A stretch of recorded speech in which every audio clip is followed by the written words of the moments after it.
حاضرین یہ بات کو سمجھئے کہ آج بھی کئی ممبروں اور مسلوں اور لوٹوں اور تسبیحوں اور مسواکوں کی جناب یہ مخلوق یہ اٹھ کر کیا آج ایک بدبخت نے ہماری محافل نعت کے اندر لاکھوں روپیہ اس پر ہم لوگ لٹاتے رہے، کیا اس نے 7 محرم الحرام کو ضد کے ساتھ آل محمد کے بغض کے ساتھ اس نے اپنے بیٹے کی شادیاں نہیں رچائی؟ بیٹے اور بیٹے کی شادیاں نہیں کی کراچی کے ایک بدبخت ناتخان نے؟ اویس رضا قادری جسے کہتے ہیں، کہتے جی مجبوری، تیری بیٹی بھاگ رہی تھی کہ اگر مہینہ رک جاتی. مجھے آج ایک مفتی صاحب کا جملہ بڑا چنگا لگا، انہوں نے کہا جن کو خطرہ ہو کہ تی بننا ٹپ ویسی، وہ تو 10 محرم کو بھی کر لیں، مجبوری ہے. اور جن کو پتا ہو کہ میری بیٹی شرم و حیا کا پیکر ہے، وہ مہینہ گزار کے شادی کر لو. یعنی زید بازی میں ایک ہوتی ہے کوئی خاص مجبوری، وہ ایک الگ بات ہے، یہ کوئی صرف نکاح شرن ایجاب قبول، اور ایک ہے باقاعدہ طور پہ بھڑکیلے کپڑے پہنو اور جناب محفلیں رکھو اور شادیوں کا جشن مناؤ. اور سنو، تم احمد رضا کی جوتی کے خاک کے برابر بھی نہیں ہو، اور تم اس لائن پہ ہی نہیں ہو جس لائن پہ احمد رضا کھڑے تھے. الحمدللہ رب العالمین والصلاة والسلام علی سید الانبیاء والمرسلین، اما بعد فاعوذ باللہ من الشیطان الرجیم، بسم اللہ الرحمن الرحیم. السلام علیکم ورحمۃ اللہ تعالی وبرکاتہ. اس وقت میں اپنے سنی مسلمان بھائیوں سے مخاطب ہوں. اب بارہا میں کہہ چکا ہوں کہ میں سوشل میڈیا کو پسند نہیں کرتا، نہ میں اس میں شامل ہوں کہیں، کیونکہ سوشل میڈیا پر جو خبریں چلتی ہیں نا وہ بڑی مسالے دار ہوتی ہیں. وہ پتہ نہیں کتنے جھوٹ اور سچ مکس ہو کے وہ جب جاتی ہے تو کئیوں کے لیے پریشانیوں کا باعث بن جاتی ہے. تو میں اپنا یہ اخلاقی فرض سمجھتے ہوئے اور اپنا ایمانی تقاضا سمجھتے ہوئے کچھ وضاحتیں آپ کے سامنے پیش کرتا ہوں. نہ مجھے کسی نے کہا ہے، نہ مجھے کسی نے کوئی پریشر کیا ہے، یہ میرا اپنا ذاتی فیصلہ ہے. سب سے پہلی بات تو یہ مشہور ہوئی کہ جناب اویس قادری نے اپنی بیٹے اور بیٹی کا نکاح جو ہے محرم میں کیا، جو کہ جھوٹ ہے، سراسر جھوٹ ہے. یعنی کہ پھر میری بچی کے بارے میں بھی کچھ لوگوں نے جو ہے وہ، خیر ان سے میری گفتگو ہی نہیں، ان کے لیے تو میرے علماء کافی ہیں انشاءاللہ، اللہ انہیں سلامت رکھے. تو یہ بات مشہور کی گئی، حالانکہ یہ جھوٹ ہے. میرے کسی بیٹے یا کسی بیٹی کا نکاح محرم میں نہیں ہوا، اور دنیا نے دیکھا ہے الحمدللہ. 11 مارچ شب معراج میرے بیٹے کا نکاح ہوا اور ہزاروں لوگوں نے شرکت کی اس میں، سب جانا. اس طرح میری بیٹی کا نکاح ذوالحجہ کا مہینے میں ہوا ہے، 8 اگست کو، ذوالحجہ کا مہینہ تھا، اور اس کی تو ابھی تاحال رخصتی بھی نہیں ہوئی بھائی، اس کو بھی وقت ہے، دیر ہے اس کو.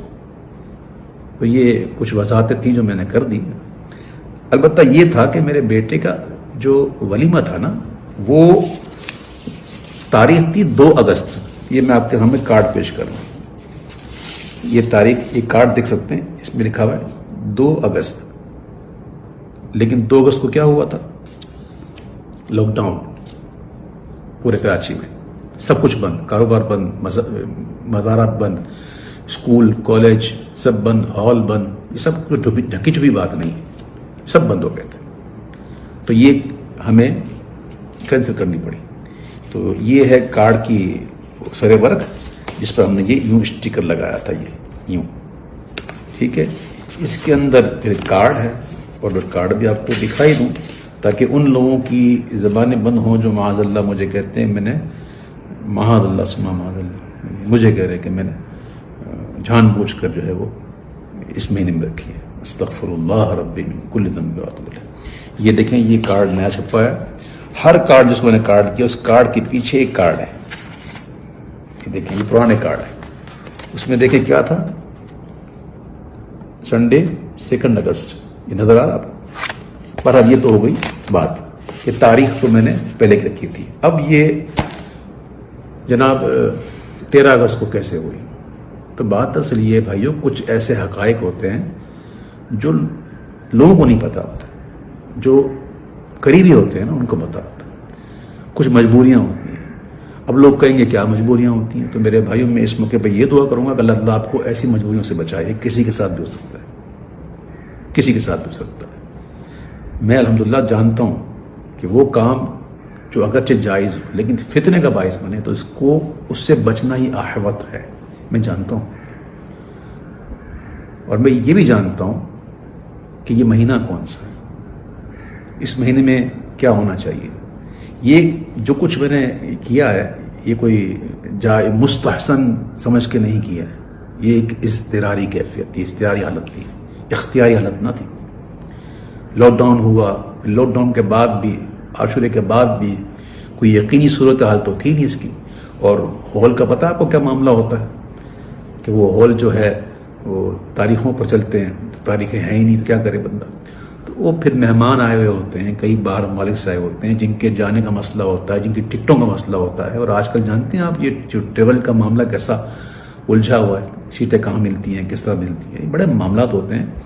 تو یہ ایک ایسی کیفیت میں یہ کی گئی ہے.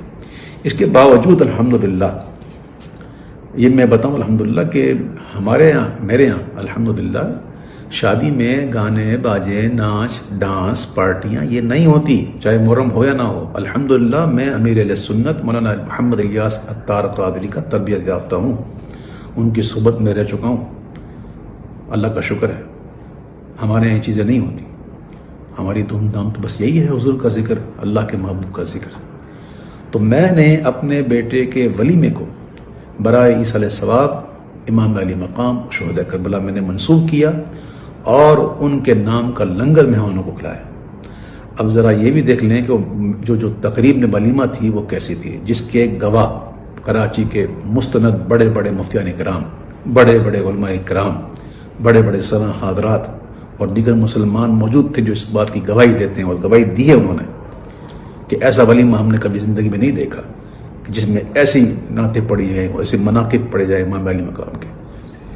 مغرب کی نماز با جماعت ادا کی گئی اور پھر 1 گھنٹہ پورا الحمدللہ 1 گھنٹہ سوا گھنٹہ ہم نے عشاء کا وقت شروع ہونے سے پہلے تک ہم نے یہ سلسلہ رکھا. سلام پڑھے گئے، مناقب پڑھے گئے، دعائیں کی گئیں اور پھر عشاء کی نماز با جماعت ادا کی گئی شریعت کے مطابق. اور پھر تمام مہمانوں کو جو ہے وہ لنگر حسینی کھلایا گیا. اور ایک اور بات بتا دوں کہ اس محفل میں میرے بیٹے کا سہرا بھی نہیں پڑھا گیا. بہرحال جو میری ایک وضاحت تھی جو میں سمجھتا ہوں انشاءاللہ آپ لوگ ضرور سمجھیں گے، اور مسلمان کو آپس میں محبت کرنا چاہیے. اس کے علاوہ سوشل میڈیا پر کچھ چاہنے والوں نے میری حمایت میں جو ہے وہ بڑے بڑے دلائل پیش کر دیے، یہ کر دیے، وہ کر دیے. تو بھائی میں یہاں جائز ناجائز کی تو بات کرنا ہی نہیں بیٹا، نہ مجھے اس میں الجھنا ہے. بس میں یہ سمجھتا ہوں کہ ماہ محرم میں یہ ایسی تقریب جو ہیں شادیوں کی یہ مناسب ہی نہیں، لیکن کچھ مجبوریاں انسان کی ہو جاتی ہیں. ہر سنی کا دل امام علی مقام کی محبت سے لبریز ہے، اور کربلا میں جو ان کے ساتھ ظلم و ستم ہوا اس پر دل مغموم ہے. اور یہ دل مغموم صرف محرم میں ہی نہیں ہوتا، یہ جب بھی ان کی یاد آ جائے. کیا آپ نے نہیں دیکھی کہ محفل میں میں من کو پڑھتے پڑھتے کیا مجھ پر دقت نہیں ہوتی؟ وہ کون سا محرم ہوتا ہے؟ تو بہرحال الحمدللہ اللہ کا شکر ہے کہ ہمارے دل میں ان کی محبت ہے. سید اعلیٰ حضرت کہتے ہیں کہ جس کے دل میں غم نہ ہونا ان کا، تو اس کو یہ غم ہونا چاہیے کہ غم ہے کیوں نہیں. تو اللہ کا شکر ہے کہ ہم اس ماحول میں پلے بڑے ہیں جہاں الحمدللہ اہل بیت کی محبت لائی جاتی ہے. تو میں عرض کر رہا تھا کہ میرے کئی سنی بھائیوں نے جو ہے ماشاءاللہ محبت میں آ کر بڑی معاملات کیے، تو میں ان سے ہاتھ جوڑ کر عرض کرتا ہوں کہ برائے مدینہ کسی قسم کی اس قسم کی کوئی تقریر یا کوئی آپ نہ کریں، آپ کی بڑی مہربانی. میں سادات کا ایک ادنا غلام ہوں، میں ان کے در کا ادنا فقیر ہوں. میری اپنی کوئی عزت نہیں، میں ایک ذلیل انسان ہوں. میری جتنی عزتیں ہیں سب ان کے نالین کے صدقے میں، حضور کے نالین کے صدقے میں. تو سادات کرام یقیناً اس قسم کی جو بناوٹی خبریں سن کر ان کے دل پر تو ناگوار گزرا ہوگا، اور انہوں نے جذبات میں آ کر باتیں بھی کی ہوں گی. ان کا قصور بھی نہیں ہے اس میں. اب میں نے حقیقت واضح کر دی، اور امید ہے انشاءاللہ یہ سادات جن گھرانے کے وارث ہیں نا، جن گھرانے کے یہ منسوب ہیں، ان کی تو گھرانے کی شان ہی درگزر کرنا ہے. تو یہ اپنے اس فقیر کو انشاءاللہ ضرور درگزر کریں گے. میری وجہ سے آپ کی دل آزاری ہوئی یا کسی کی بھی آزاری ہوئی تو میں ہاتھ جوڑ کے آپ سے معافی چاہتا ہوں. مجھے معاف کیجیے گا. میرا حال اور میرا مستقبل جو ہے، میرا جو ماضی ہے وہ آپ جانتے ہیں کہ میں کس ماحول کا پلا بڑا ہوں، الحمدللہ رب العالمین۔ تو یہ کچھ گزارشات تھیں، جو معاملات تھے، میں نے یہ عرض کر دیا۔ اور ایک اور بات کرنی تھی کہ چونکہ یہ ایک مجبوری کے تحت کیا گیا، تو کوئی اس کو دلیل نہ بنائے، یاد رکھیے گا، اور اس کو دلیل بنا کر کے جناب ہم بھی کریں گے، نہ، یہ کوئی روایت بنانے کی چیز تھوڑی ہے۔ اللہ نہ کرے آپ کے ساتھ کوئی ایسا مسئلہ ہو، کوئی مجبوری ہو بھائی، یہ تو میں نے کہتا ہوں یہ بالکل مناسب ہی نہیں ہے ان دنوں میں، تو آپ کبھی بھی اس کی پیروی مت کیجیے گا۔ اور حضور وہ امام معلوم کا ہم ہونا چاہیے، لیکن ایسا کہ ویسے سوگ نہ ہو، سوگ ہمارے یہاں جائز نہیں ہے۔ میں پھر ایک بار پھر اپنے تمام ان لوگوں سے کہ جو دن کے دل جو ہے وہ دل آزاری ہو جن کی، میں ان سے ایک بار پھر معذرت طلب کرتا ہوں، اور آخر میں یہ دعا کرتا ہوں کہ اللہ تعالیٰ ہمیں سرکار دو عالم صلی اللہ علیہ وسلم کی محبت میں، حب صحابہ میں اور حب اہل بیت رضوان اللہ تعالیٰ عنہ میں ہمیں جینا نصیب فرمائے، اور انہیں کی محبت میں موت نصیب فرمائے۔ اللہ تعالیٰ میری دعاؤں کو قبول فرمائے، آمین یا رب العالمین۔ میرے حسین تجھے سلام، میرے حسین تجھے سلام،